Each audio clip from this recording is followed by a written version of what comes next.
근데 이게 이제 이러는 거죠. 간구하는 거죠. 간청하는 거죠.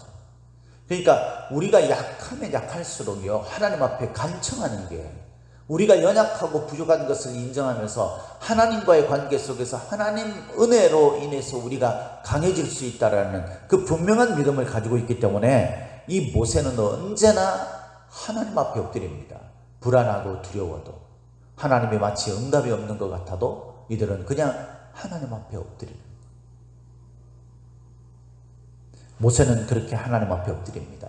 자신의 문제뿐만 아니라 자신이 하나님으로부터 그렇게 부여된 사명에 의해서 돌봐야 될, 이끌어야 할 이스라엘 백성들을 위해서 중보하며 기도하는 겁니다.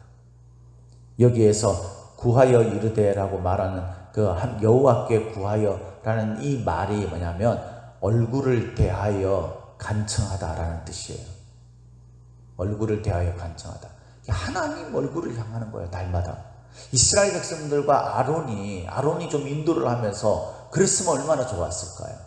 모세가 보이지 않아서 불안한 마음이 드는 것은 인간적으로 그럴 수 있어요.